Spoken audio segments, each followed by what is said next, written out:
100% sir. தளபதி சொன்னது உண்மை. 200 வெல்வோன்னு. திருப்பி இன்னொன்று சொல்றேன் பாரு சார்.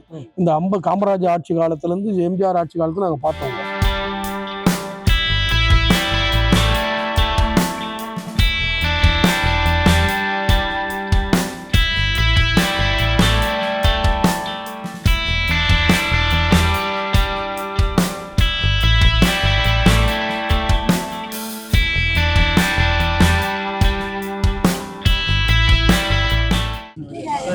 நாள் இருக்குது. ஆமா சார். இந்த வாக்குகளின் ஆதரவு எப்படி இருக்கு சார்? திமுகவுக்கு அமோக வாக்கு இருக்கு சார்.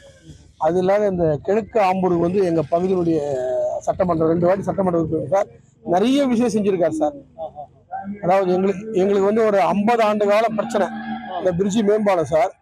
அதுக்கு அயராத உழைச்சி அது ஒரு 30 லட்சம் ரூபா அஸ்லாம் பாஷா சார் வந்து சாங்ஷன் பண்ணியிருந்தாருங்க. அது ஆட்சி மாற்றம் வந்து கொஞ்சம் ஸ்டாப் ஆயிடுச்சுங்க. அதை இந்த எம்எல்ஏ வந்து தொடர்ந்து அது பின்னாடியே ஃபாலோ பண்ணி ஒரு 76 கோடி 77 கோடி மொத்தம் டோட்டல் பட்ஜெட் சாங்ஷன் பண்ணி எங்களுக்கு மிகப்பெரிய ஒரு விஷயம் சார். அது ஒண்ணுக்கே இந்த ஏரியா மக்கள் காசு வாங்காத ஓட்டு போடுவோம் சார் எல்லாருமே. அது மட்டும் இல்லையா, இந்த தொகுதியில முக்கியமா என்ன பிரச்சனை இருக்கு? இந்த தொகுதியில ஆமா இந்த தொகுதியில நீ நம்ப மாட்டீங்க, இந்த 50 ஆண்டு காலத்துல இல்லாத ஒரு வேலையை இந்த எம்எல்ஏ செஞ்சிருக்காருங்க. அதான் ஒரு தொகுதிக்கு ஒரு எம்எல்ஏ ஒரு 100 கோடி செய்வாருங்க, 150 கோடி செய்வாருங்க. எங்களுக்கு தெரிஞ்சு 1000 கோடி ரூபாய்க்கு செஞ்சுக்கிறாங்க. வேற என்னங்க செய்யணும்? அவர் ஒரு சாதாரண மந்திரி இல்லை, அவர் சாதாரண ஒரு எம்எல்ஏ.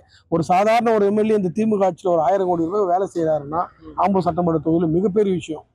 அந்த 1000 கோடியில் எங்க பகுதிக்கே 100 கோடி ரூபாய் வேலை வந்துச்சு. அது எங்களுக்கு எவ்வளவு பெரிய விஷயம்.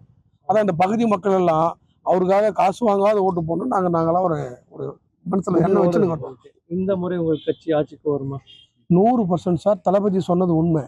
200 வெல்வோன்னு சார். திருப்பி இன்னொன்று சொல்றேன் பாரு சார். இந்த காமராஜர் ஆட்சி காலத்துல இருந்து எம்ஜிஆர் ஆட்சி காலத்துல நாங்க பார்த்தோங்க. எம்ஜிஆர் சாவுக்கே நான் போயிட்டு வந்தேன். அதனால எல்லா ஆட்சியும் நம்ம பார்த்தோம். இந்த 50 ஆண்டு காலத்துல யாருமே செய்யாத சாதனையே தளபதி செஞ்சிருக்காரு. அது சொல்லுவோம் இல்லையா, ஒரு வாட்டிக்கு மேல திமுக வர சொல்லுவாங்க. இனிமேல் எப்பவுமே திமுக தான் வரும் சார். சார் இந்த ஆட்சி எல்லாருக்குமே நல்லது பண்ணிக்கிறான் சார். சார் இப்போ இந்த தொகுதியில 2,10,000 ஓட்டு சார். அதுல வந்து 1,10,000 ஓட்டு வந்து மகளிர் ஓட்டு சார். இந்த மகளிர்ல அதுல எனக்கு தெரிஞ்சு 1,10,000 மகளிர்ல ஒரு 70,000 மகளிர் அதை வந்து அந்த 1000 ரூபாய் இந்த பஸ் இதெல்லாம் அனுபவிக்கிறாங்க சார். அது 70,000 பேர்ல எங்களுக்கு ஒரு 60,000 பேர் ஓட்டு போட்டா போதும் சார். மகளிர் ஓட்டு மட்டும்.